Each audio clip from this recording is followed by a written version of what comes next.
yicisha bugufi araganduka ntiyanga gupfa n'urupfu rwo kumusaraba.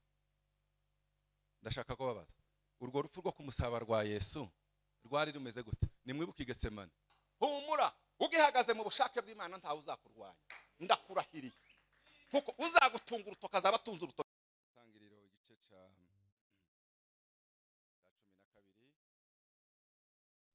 Tangiriro igice ni cya 12, umurongo ni wa mbere, igice cya 12 umurongo ni wa mbere tugeze umurongo wa 4. Uwiteka ategeka Aburahamu ati, va mu gihugu cyanyu usige umuryango wanyu n'inzu ya so, uje mu gihugu nzakwereka. Nzaguhindura ubwoko bukomeye, nzaguha umugisha, nzogeza izina ryawe, uzaba umugisha, kandi nzaha umugisha abakwifuriza umugisha, kandi uzakuvuma nzamuvuma, kandi muri wowe nimo imiryango yose yo mu isi izaherwa umugisha. Amen. Mwongere cyane, mwongere cyane. Uyu munsi wa none n'uyu mugoroba w'uyu munsi mfite ibyishimo byinshi byahuriranye. Nagize ikibazo gusa ndibaza ngo se ndibuvuge gute, ariko ntabwo sinaje kubwiriza, naje mu birori by'abavandimwe, kandi mu birori ubundi umuntu yatumiwe agira icyo avuga. Ngiye kugira icyo mvuga gusa akanya gato. Sifa kwa Mungu, sifa kwa Mungu. Yo noneho mpagere mbona benshi, reka ntangirire kuri Mima Apotre yavuze.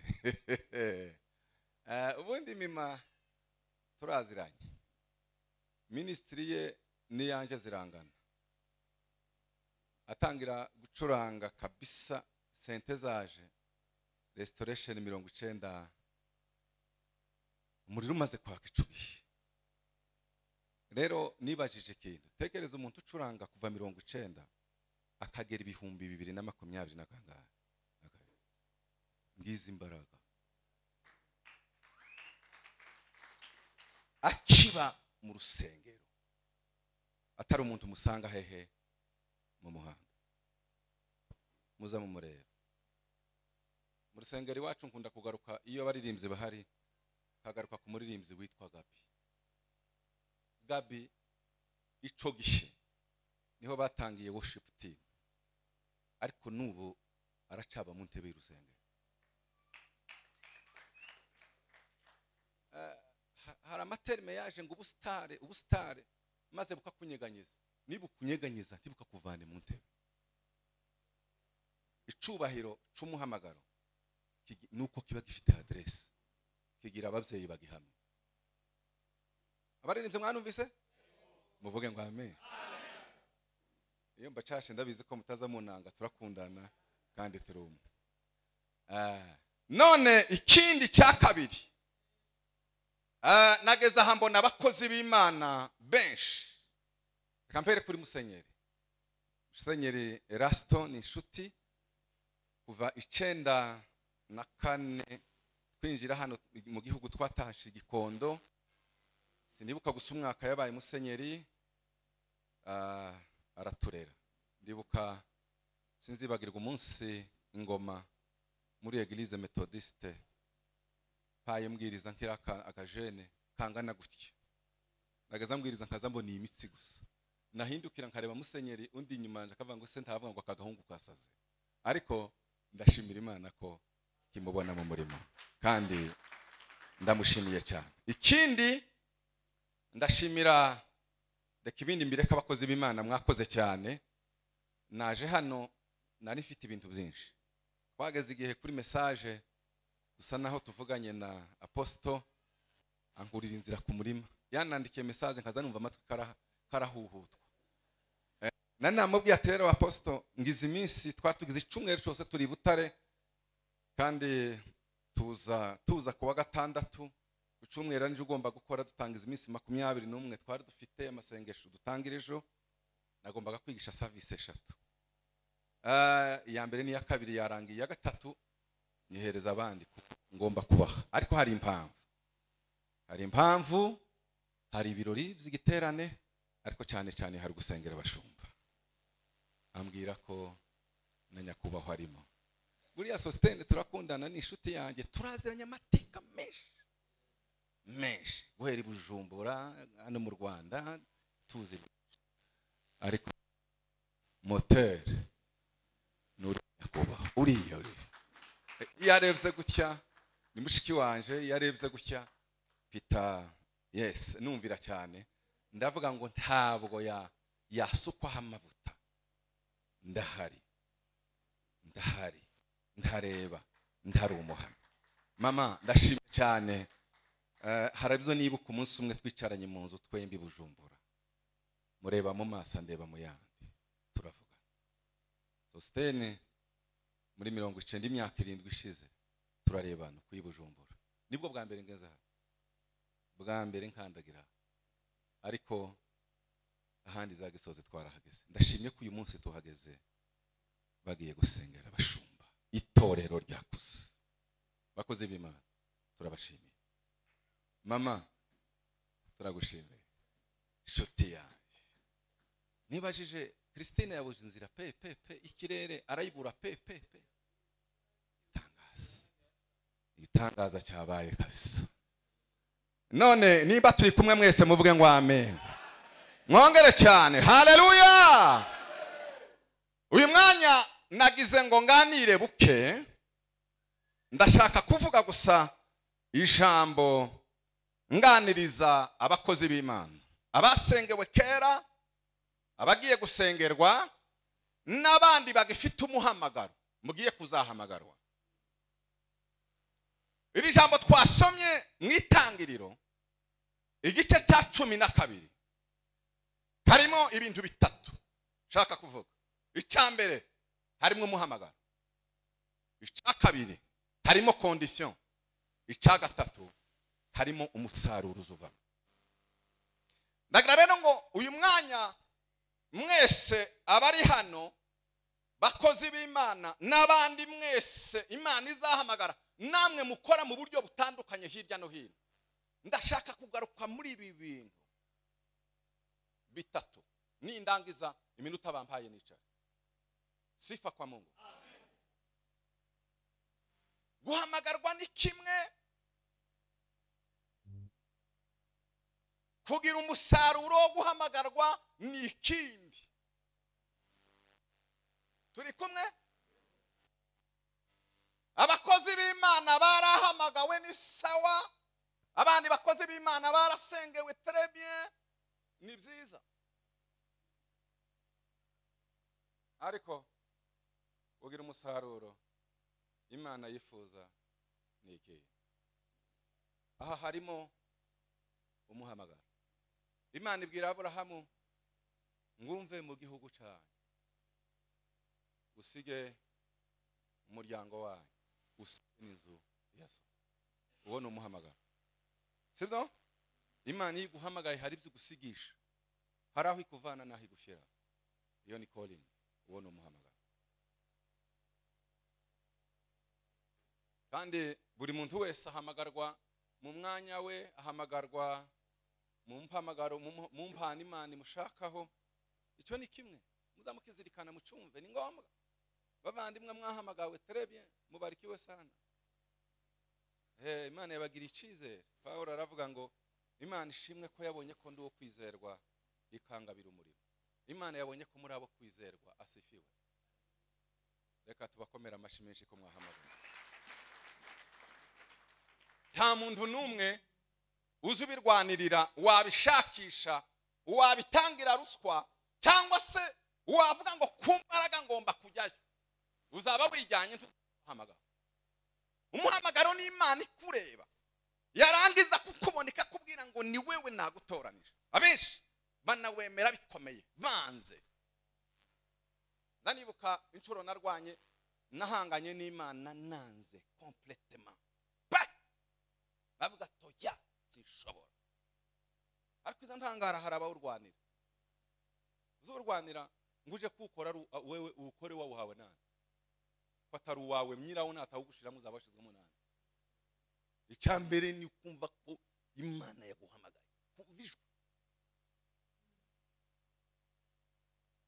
Abenshi n'ugukora bagasa naho biga bakaza bakora ama examen n'ama interrogation batanditswe kuri registre y'ishuri. Amanota bazayashira.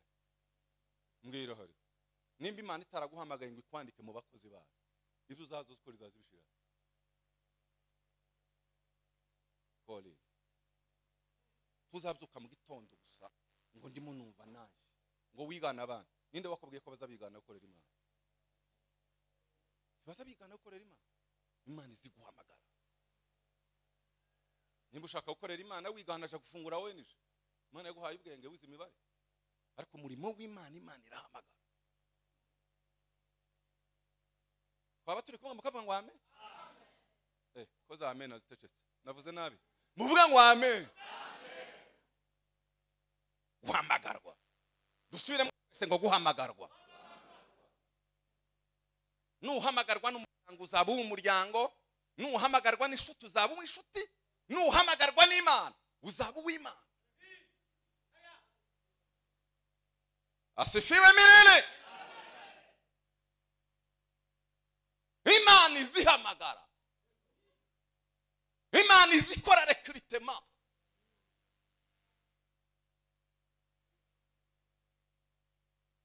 Kubereka ko Imana izihamagara. Yuda amaze kugambanira Yesu.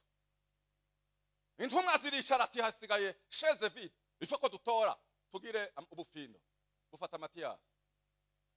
Yahamagawe n'ubufindo rwa bagenzi be, ariko ndababaza ni hehe mwongeye kumva Matiyasi agaragara? Tabana hano. Yari yafundiwe se ndiye tibari bamukubitiye ubufindo. Imana yabonye ko Yesu yabona ko barihuse cyane. Ariko igihe kigeze Imana Yesu arururuka wenyine aja guhura n'umuntu warenganya gitorero ari we Sawuli. Amuhagarara imbere amwitanga imbere. Aramuhamagara ngo niko shawu Sawuli. Ati urinde. Kurahangana nanje uranzi we. Aturinde databuja ati ndi Yesu w'i Nazareti. Ati Rudi we naguhinduye cyane. Muzarebe ibintu Paulo yakoze. Yaje nyuma y'abandi ariko yakoze ibitangaza. Mwami Yesu yaenoshije les principes z'ubwami. Paulo arazisobanura. Petero ntigeze azisobanura. Hari doctrine z'ubukristo. Ni umugabo wazanditse. Yesu yaraje ngo ubwami bw'Imana bwabagezemo. Ngo abageremwa ayinonsa amahame y'ubwami. Twari tuzi uko akora. Paulo ngo amare gufatwa yinjiye arayasobanura. Umugabo wahamagawe nyuma ariko kubera umuhamagaro yari muri level ikomeye. Niba turi kumwe mvuge ngo amen. Mwongere cyane haleluya. Guhamagarwa n'Imana.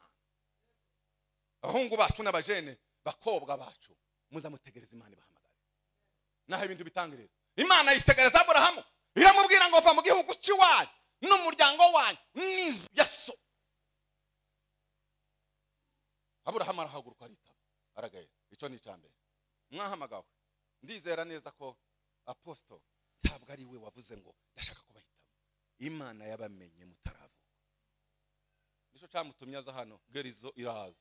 Abandi bari baracecetse. Ariko Imana iravuga ngo igihe gerizo izagera hano izamenya umuhamagaro ugize gute ubarimo. Iyo ni intambwe yawe.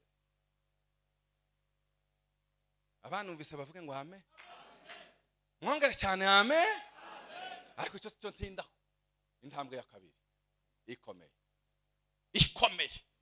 Shaka kubabwira ibanga ry'umuhamagaro kugira ngo ukomere. Nukumvira Imana. Turi kumwe? Kumvira Imana ukayumvira pe.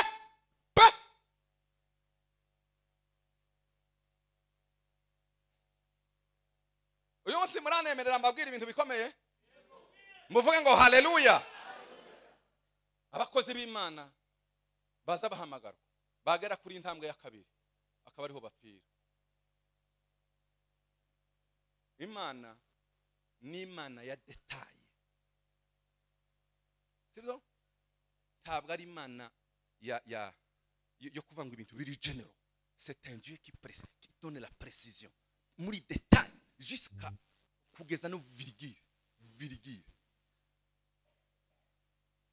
Abantu baza bavuga ngo Imana yanje nayumviye. Très bien. Injira muri détail.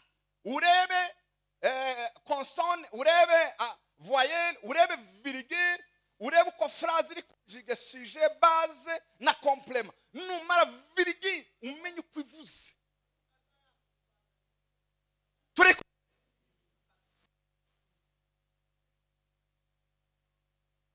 iramubwira ngo muranumva yewe Abraham ati yes usige igihugu cyanyu ati très bien usige umuryango wawe ati très bien usige n'inzu ya se. Turi kumwe? Abraham ati numvise arasohoka asiga igihugu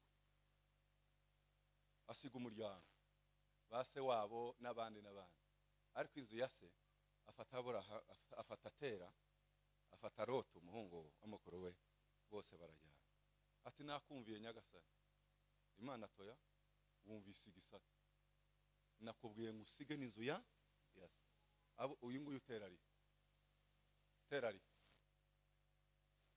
Imana iramwihorera. Ati ubwo utanumviye rero niba kwihorera. Arazina cya gihugu yamubwiye ngo arareba kugeza igihe Tera agize gute tuye. Ati okay Loto turagera muri condition 100%. Muzasome ku gice cya 13.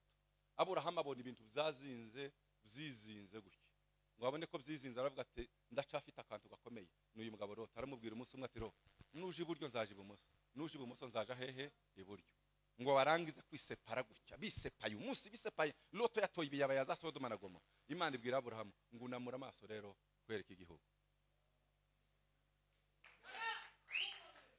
Unamura amaso ngerente kwereka igihugu. Aramubwira ngo nurangiza kucitegereza dore igihugu ngiye kuguha nushaka ugitambagira kubera ko wujuje iki condition. Kumvira iki Imana. Abraham amaze kumvira Imana rero ibona kuja kuri etape ya gatatu.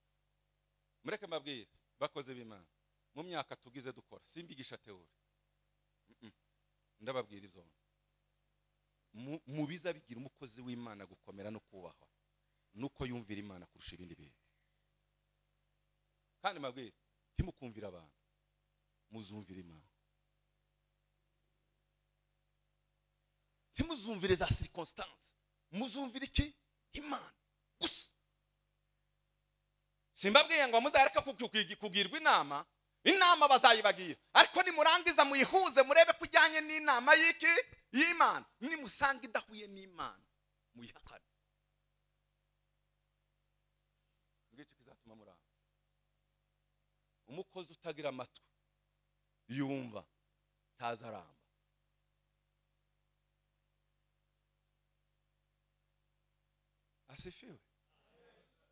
Asifiwe kumvira kandi kumvira iki Imana gusa uko niyo yaguhamagara. Mureke mbabwire iki kintu ngo munumve ngiye kubabwira mwumve iki kintu.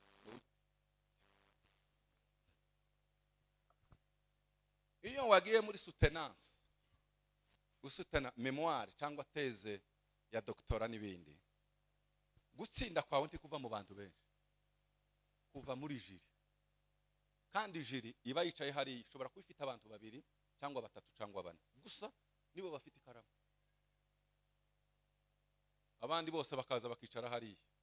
Iyo bicaye hariya umunyabwenge ntaza areba uzureba nubwo aba bakoma amashyi cyane yasubije yakoze igitangaza bakarakama nawe atari uyu munsi ndayatahana abakaruma kureba warangaye.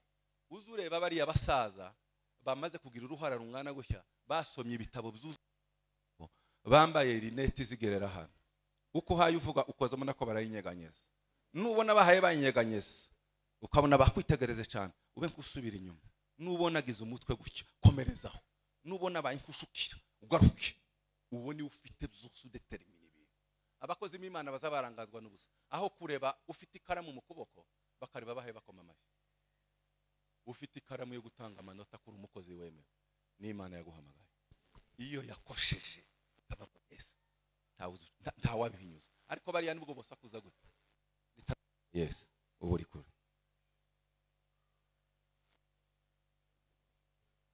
muzamenye uwabahamagaye ikaramu ye niyizamenye ibyo mukwiriye niyizana bakomeza apana niba twajyanye muvuga ngo amen mwongere amen noneho rero iyo uyu mwanya ukamenya ko wahagaze muri kondisiyo ntugasengera ibindi cyane uzasengere kubaha gusa kumvira ibindi bisigaye uzaberekere n'iby'Imana Imana iramubwira ngo nimba unumviye avuga imigisha 7 nzaguha umugisha uhinduka umugisha nzaguha izina rikomeye uzakuvuma azavuma uzaguhesha umugisha azaheshwa umugisha uzaba isoko ikomokamwe amahanga yose nimurebe ibintu byose birakomoka mu ijambo rimwe in seule condition l'obéissance nico gituma muzamubona abakozi b'Imana batazabanyeganyego utabanyeganyeza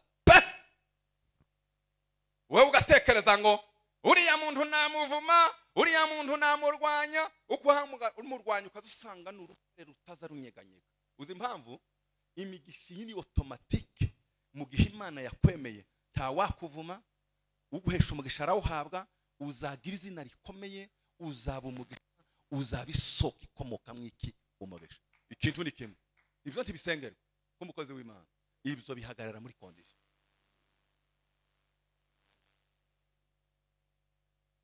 asifiwe reka mbabwire iki kintu ibanga ryo kuba umukozi utanyeganyega umukozi utavumika umukozi banyura hose bakawumugisha ukomokamwe imigisha n'amahanga akomeye nuko Imana ikwemera kandi Imana kugira ngo ikwemere igomba kubona kuyumvira mujyana nayo ijana ku ijana ibi bindi byose ni automatique biriko ndashaka kubabazira ijambo nsoza igice cya 12 igice cya 2 cy'Abafilipi havuga gutya ngo abona ko guhwana n'Imana atari ibintu byo kugira gute zo kugundira uwo ni Yesu yicisha bugufi araganduka ntiyanga gupfa n'urupfu rwo kumusaraba ndashaka ko babaza urwo rupfu rwo kumusaba rwa Yesu rwari rumeze gute nimwibuke Getsemane yageze ahantu ngo bamwereke igikombe cy'urugendo aravuga ngo Mana wankiza kiriya gikombe nyuma yaho aragaruka ngo ntibibuko shaka bibugize gute uko ushaka nukuvuga ngo asohoze uru rugendo nuko yemeye gusohoza ubushake bw'Imana uwaje kumanuka nico cyatumye ibikurikira byose ni consequence Imana imuhizina riruta andi mazina yo burivi ripfukana Yesu ntiyaburaniye ntiyarwaniye izina yararihawe kubera ko yasohoje kondisi tuba twajyanye mvuga ngo haleluya Yesu izina yahawe tahandi ryaturutse nukubera ko yemeye gusohoza ubushake bw'Imana ijana ku ijana Imana imuhereza izina riruta amazina mukeneye amazina akomeye atazanyeganyega nimukora izina ryawe rizakomera mu Rwanda rikomere ku isi yose rikomere no mu ijuru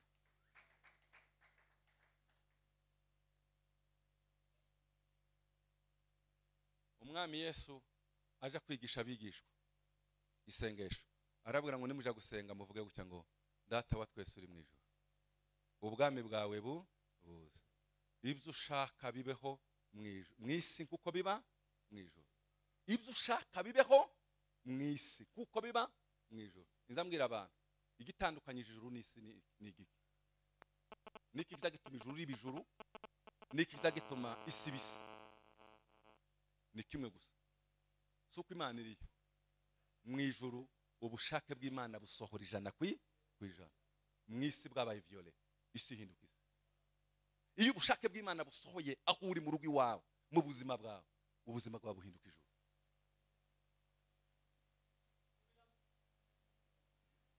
Ndashaka kubereka ikintu. Imana iravuga ngo tureme umuntu ishusho yacu. Imana irema Adamu na Eva, irangije kubarema ibashira muri Edeni. Ubushake bw'Imana burasohora 100%. Imana irababwira ngo ntimuzarye kuri kiriya giti, no, dore ibyo muzaza mukora, dore ubushake bwanjye. Edeni n'ijuru byari bisa.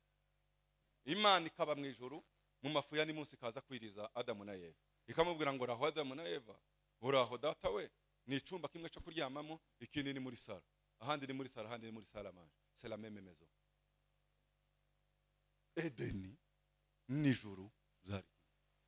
Dore izisha umunsi Satani azagakora ku bushake bw'Imana ngo akubite gutya, bakora icyo Imana itavuze, Edeni ihinduka isi. Nushaka kubukozi bwawe bubijuru, ukazarinda ugera ikuzimu ari ijuru, ukirenga cyawe tukagishingure muri bushake bw'Imana. Isi haguruke, abantu bahaguruke, Satani haguruke. Dore icyo azarwana naco, azashaka kunyiganyiza ikirenge, uzavuge ngo ntikivayo, akubwire ngo ndakwica, gerageza urebe, azahangana n'Imana.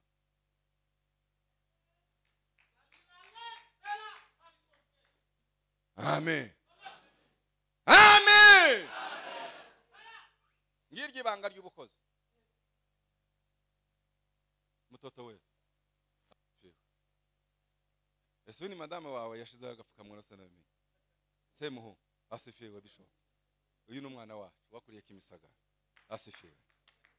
Imana ishimwe ko bagusengeye ejo bundi, Imana ikaba impaye umwanya wo kuvuga ijambo ryo ku mutima. Urashaka kuzaramba kugeza kwihereza ubushake bw'Imana. Nimuvuge mwese ngo ubushake bw'Imana. Nuhusha ubushake bw'Imana, ntibazaba bakurwanyije, uzaba wirwanije. Hari abantu bazavuga ngo banwanije, bagize gutya, nagize ibibazo, Imana. Ariko nuva mu bushake bw'Imana, nta uzakurwanya, uzirwanya.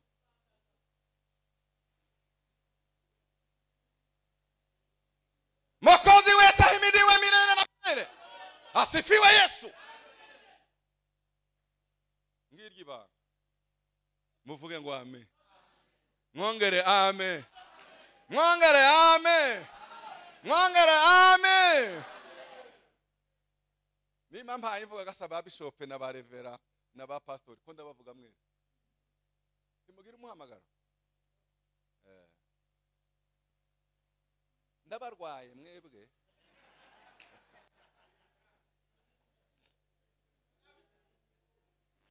Uzi impamvu mbarwaye? Baza bababesha ngo ubusitare twaza dusigaragura ngo tubafate mu maboko tukababura. Uzahagarara ruto. Utakigira umuntu kugira inama no gucaha kugira ngo warugiye gutako. Nta kindi kizagukomeza, sijwe sama views, saba fana benshi. This is the will of God. Kandi mbabwira ntabwo ari kubisoma. Novuga ngo ndashaje ba bishop na bamusenyeri bakiri hariya, ariko nanje simfite mike. Umunsi mbwiriza muri alarme twari kumwe namwe, anniversaire y'imyaka 20 ya ministry, ubugejeje ngahe nyuma ya wa munsi concert ibaye 3 ningahe ni 3 imyaka 23 experience. Uko ntimubizi muza murebera kuri mimi bataranyeganye. Nimba hari umuntu ntangira ubuhamya nzi mumuhamagara. Impamvu imyaka 20 aba kuri sente atazanyeganyega, adasumbukuruza ngo ndashaka ikiniki, ari muri church yumvira bavuga ngo hagarara ngenda gutya n'ibiki. Kubera iki? The will of God izatuma uhinduka umugisha, itumugira izina rikomeye, itume ivi ryose ripfukama. Kubera iki? Kubera ubushake bw'Imana. Imana ibagirire neza mu izina rya Yesu.